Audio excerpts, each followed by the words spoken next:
Well, this here is the Tata Harrier. It's a big hit on all social media platforms. If you talk about Instagram, Facebook, Twitter or YouTube, everybody loves this car in the comment section. But in terms of actual sales figures, it doesn't really sell as much as when you compare with its rivals, as Tata would have liked it. Anyways, the main reasons for slow sales were basically two. It didn't have an automatic gearbox, and also it had no sunroof, something which buyers now really want because it gives them a very upmarket feeling inside the cabin. Now, Tata Motors has, of course, listened to a lot of buyers, a lot of journalists, and a lot of comments, and has finally given this car that sunroof and that automatic gearbox option. Also, it's given more power to the new engine of this car, the updated engine of this car. So, how is it from the inside? How is it to drive? How is it to sit in? We'll tell you in today's video. But what do you think of the looks? Do you think that it looks much better than its rivals, or do you think that the looks are now starting to feel a little jaded compared to the newer rivals, especially the Hyundai Creta? Let me know in the comment section below, and you can also let me know on my Instagram as well as my Twitter handles. Anyways, now let's jump inside the car and talk about the interiors.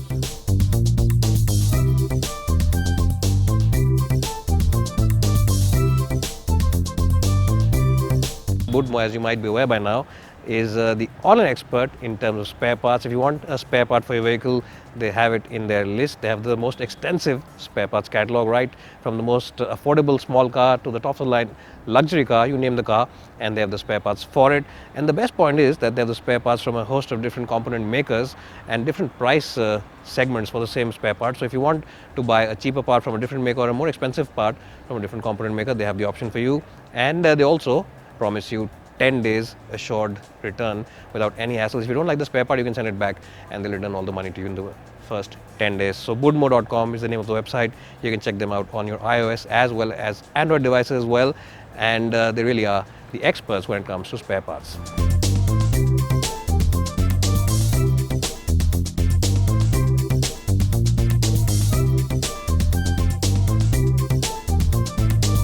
So if you want to sit inside a car which doesn't overwhelm you with technology, with gadgets and gizmos and stuff like that, then this is the perfect car for you, the perfect SUV for you, because there is a lot of technology on offer, don't get me wrong, but it's always hidden away. It's not in your face. It's not something which will overwhelm you. So that is something there on the Harrier, because the cabin quality is absolutely first rate. You get this wood over here, forward finish, lovely finish for the top of the dashboard, lovely finish for the top of the door panel, and just the ambience is one of sitting inside a very luxurious and a very opulent place. The only negative is that this handbrake, this aircraft type handbrake, even though it looks very cool, it looks like an aircraft throttle, but to operate it can be a little clumsy sometimes, and especially if you're on an incline and you suddenly need to use the first gear or second gear, and you have to pull the handbrake and do it in tandem with the gears, it can be a bit tricky because it just doesn't have that same kind of ease of usage that a traditional one would. I would have suggested the Tata Motors to use that electric brake, which they could have offered, but of course they haven't. But that's something which they should have done. Apart from that, an excellent place to be. All the materials, all the switches are fabulous. The touchscreen also is nice to use. It gets Apple's CarPlay, Android Auto, and the highlight of the cabin has always been the seats. The seats on the Harrier have always been absolutely first rate, and it's no different on this version of the car. You get excellent support for your under thighs, excellent support for your lower back. The cushioning is spot on, and this is the kind of car you can do interstate journeys in without any fuss. If you have to travel 500, 600 kilometers on a daily basis, then this car will not trouble you in the least. While talking about the features on this car, you of course get variable driving modes. You get of course modes for wet as well as other surfaces. It's not a 4x4, but the engine mapping changes when you use these modes. You also get hill descent assist, and you also get electronic stability program, and you of course get that feature as part of the safety kit. Of course, Android Auto, Apple CarPlay. You also get automatic headlamps as standard on this version, or top of line version, and the seats also on the top version are electrically adjustable, and of course this panoramic sunroof also adds to the flavor of luxury. Now let's jump in the back seat and see how good that really is. Also in the back seat of the Tata Harrier, and if you are someone who always loves to be chauffeur driven, then you'll enjoy this place because the seats are exemplary in terms of comfort. The cushioning is absolutely spot on.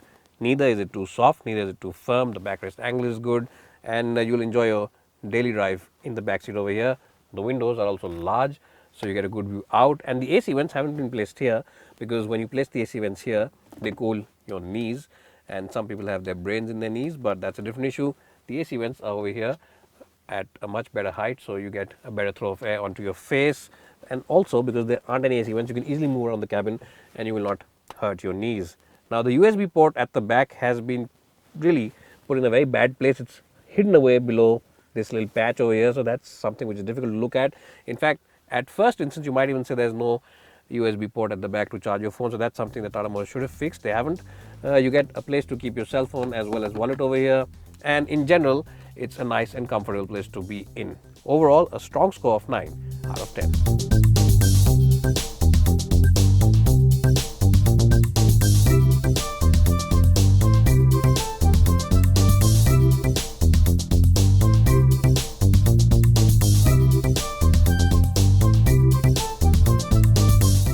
Well, so here I am driving the all-new Tata Harrier. It's not an all-new car, but the big difference now is that you get a new engine, or rather an updated engine, which now gets BS6 compliance, and it also gets an additional power output. The earlier car was 140 bhp, this one is 170 bhp, so that's 30 bhp more. But the big difference is only visible on the highway. In the city, when you drive this car, you won't really be able to tell too much of a difference. Just like the earlier version of the car, even this one does suffer from turbo lag below 1600, 1700 RPM. So after you pull it over those RPM figures, there's good performance, there's good power delivery, there's good torque delivery. But of course, below those figures, you will need to use the gearbox very judiciously to get the best out of it. The gearbox is a decent unit to operate. The throws aren't very heavy. It's a light gearbox. It's an accurate gearbox. The good point is that the clutch also is very light. In fact, if you compare this car with the Jeep Compass, if you compare it with the Creta, the MG Hector, it is the lightest clutch to operate in the diesel versions, and it's especially true with the Jeep Compass and the Hector, because this clutch and the gearbox and the engine is the same one, which all these three cars use the same engine and gearbox and the clutch. So comparing these three cars is ideal. So this is the lightest clutch to operate, which really is something very good, and Tata Motors has done a good job with the clutch action as well. Now, one area where Tata Harrier has always been the king of its segment is the ride comfort, and it's no different on the new car. This car offers you an exemplary ride. It simply annihilates all the badly patched roads, all the bad surfaces. Everything is taken care of, everything is taken in stride, and nothing will ruffle up the feathers of the suspension. On this car, if you want a long distance cruiser, you just want to sit and relax and want the best ride comfort on an SUV, then simply close your eyes and go for the Harrier, because it offers you the best ride comfort. Where it's also very good is the engine refinement. Yes, the cabin is very well cocooned from outside, and if you're doing speeds of say about 90 kph or 100 kph, which are legal speeds on most Indian highways, then this car will simply be doing about 1500 1600 RPM on the meter over here, the ref counter. And if you're doing it in 6th gear, this car will have no noise inside the cabin. The engine will sound like a very distant murmur. It will sound as if somebody is chatting very far away from you, and occupants in the back will really be relaxed because the cabin will be so well isolated. The only noise which will enter the cabin is a little bit of wind noise after 90 kph from here, but that's quite okay, because most highways have speed limits of about 80 or 90, so it's best to keep it under speed limits. But yes, that little bit of wind noise will enter, but apart from that, the engine is very quiet. The tire noise is not visible at all and is not present in the car, and it's a great long distance cruiser, as just mentioned. Now, if you are someone who wants to drive the car himself, then I would recommend you go for the new automatic gearbox. It's a 6-speed automatic gearbox, and just like the manual, it is very flexible. The 6th gear means that the flexibility of the engine is greatly enhanced. Now, in terms of the shift pattern, it's an effortless gearbox. The shifts are very quick, and it doesn't take too much time before you give your throttle input here and the gears actually change. And because it's a conventional torque converter gearbox, it's not a AMT, you don't feel those jhatkas, you don't lurch around like this when the gears change. So Tata Motors has done a good job by using a proper automatic gearbox and not an AMT, and that is something which gives this car better luxury and makes you feel more posh and upmarket inside the cabin. As I just said, it's an effortless gearbox to operate. You can also use it manually, and even in manual mode, the gearbox is quite fast. The automatic gearbox, the good part about it is that it does mask the turbo lag on the car. I just mentioned this car feels a little laggy below 1600, 1700 RPM. So in that department, the automatic gearbox does mask the turbo lag quite a bit, and it helps in driving this car on a daily basis within city limits. In fact, if I was buying this car, I would recommend that you go for the automatic version rather than going for the manual, because it is the automatic, which might be a little more expensive, but it's completely hassle-free, and definitely will offer you better peace of mind. Now this is a big and bulky SUV, so it's not a car which has any sporty pretensions. And Tata Motors isn't even talking about sporty handling. They're really erring on the side of comfort, which is great. So you will feel the girth of this car when you push it around corners, and it's a car which definitely has a little bit of body roll. But that said, it is a car which offers you very good grip levels from the tires, and also offers you great confidence because the braking of the car is very good. So in terms of confidence, the Harrier is not short of confidence-inspiring ride comfort as well as grips, and that is something which buyers will truly appreciate. What you'll also appreciate is the fact that Tata Motors has now reduced the size of the rear view mirror. Now normally when I talk about visibility, I like cars with large rear view mirrors, but the cars mirrors on the early generation were really XXXL size. They were really extra large, so they had a blind spot over here. So if there was some oncoming biker or any cyclist or anybody coming from the other side, sometimes there could be a blind spot. So Tata Motors has heard the comments, they've heard the feedback, and they have reduced the size of the rear view mirrors. And whatever's coming from the other side, if you're around roundabout, you can easily negotiate because you can see what's happening on the other end. So that's something also which you will appreciate. Overall, in terms of the driving dynamics, in terms of the overall ride comfort, in terms of just the whole package, I would give the driving department of the new Harrier a strong score of 90 out of 100, and it's a car which should definitely be on your shortlist if you're in the market for a mid-size SUV.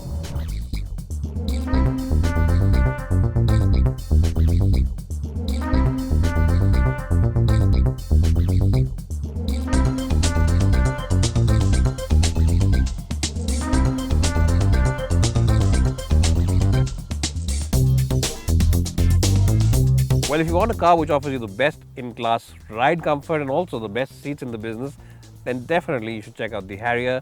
It also offers you more powerful, in fact the most powerful diesel engine now in this segment, and the 6-speed automatic gearbox along with the sunroof really do lift it up in terms of the upmarket feel as well as the hassle-free drive.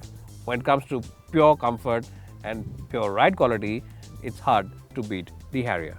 It should definitely be in your shortlist if you're in the market for a mid-size SUV. It's bye for now, and thanks for watching.